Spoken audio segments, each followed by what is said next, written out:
అందరికీ నమస్కారం. కువైట్లోని ఒక కంపెనీ పాకిస్తాన్ పైన ఆగ్రహం వ్యక్తం చేసింది. ఎందుకంటే పాకిస్తాన్లోని లాహోర్లో మనం చూసుకుంటే కువైట్ కంపెనీ బట్టలు అయితే డిజైన్ చేసేది. ముఖ్యంగా మహిళలకు సంబంధించిన దుస్తులు ఏవైతే ఉన్నాయో గురకాలు అయితే డిజైన్ చేసి దేశాల్లో అయితే అమ్ముతూ ఉండేది. అలాగే పాకిస్తాన్లోని లాహోర్లో ఉన్న ఒక పాకిస్తాన్ అమ్మాయి మనం చూసుకుంటే ఆ యొక్క బట్టలు కొనుగోలు చేయడం జరిగింది.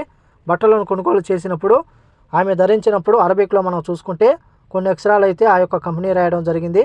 అలాగే ఆ యొక్క అక్షరాలకు దానికి అర్థం ఏమిటంటే హల్వా అని చెప్పేసి అర్థమవుతుంది.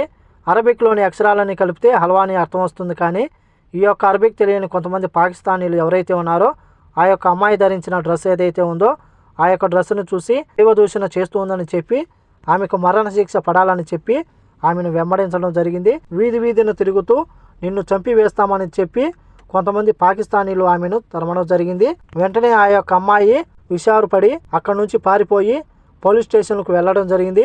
పోలీస్ స్టేషన్కు వెళ్ళినా సరే ఈ యొక్క దుర్మార్గులు ఎవరైతే ఉన్నారో ఆ యొక్క అమ్మాయిని వదిలేందుకు ససిమేరా అన్నారు. దానికి అర్థం ఆ అమ్మాయిని వదలము, ఆమెకు మరణ శిక్ష పడాలని చెప్పి దైవదూషణ చేసిందని చెప్పేసి వాళ్ళైతే పోలీసులకు తెలపడం జరిగింది.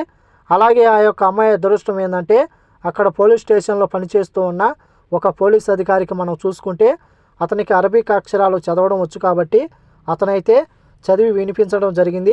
ఇది దైవదూషణ కాదు, ఈ యొక్క అరబిక్ అక్షరాల అర్థం ఏమిటంటే హల్వా వస్తుందని చెప్పి మీరు అజ్ఞానంతో ఏమాత్రం చదువుకోకుండా నిరక్షరాస్యుల జంతువులా ప్రవర్తిస్తూ జంతువులన్న మేలు జంతువుల కంటే హీనంగా అక్కడ ఏం రాశారో తెలియకుండా దైవదోషం చేసిందని చెప్పేసి ఆమెను చంపేందుకు ప్రయత్నం చేశారు. అలాగే ఇక్కడ ముఖ్యమైన విషయం ఏమిటంటే తయారు చేసిన కంపెనీ ఏదైతే ఉందో కువైట్ దేశానికి సంబంధించినది. అలాగే దాని యొక్క ఓనర్ ముస్లిమే, అలాగే బట్టలు ధరించిన అమ్మాయి కూడా ముస్లిమే, అలాగే బట్టలు వేసుకున్నందుకు చంపేందుకు ప్రయత్నించిన వాళ్ళు ఎవరైతే ఉన్నారో వాళ్ళు ముస్లిమే. ఇలా మనల్ని మనం చంపుకుంటామా అని చెప్పి ఆ యొక్క పోలీస్ అధికారి వాళ్ళపైన కేసు నమోదు చేయడం జరిగింది.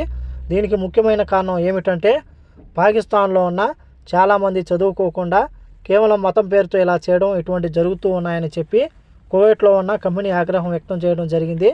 కనీసం పశువుల మాదిరిగా అయినా ప్రవర్తించాలని చెప్పి చాలా ఘాటుగా స్పందించింది. దీని గురించి పాకిస్తాన్ ప్రభుత్వం ఎలా స్పందిస్తుందో వేచి చూడాల్సి ఉంది. ఈ వీడియో నచ్చితే లైక్ చేయండి, షేర్ చేయండి, సబ్స్క్రైబ్ చేసుకోండి.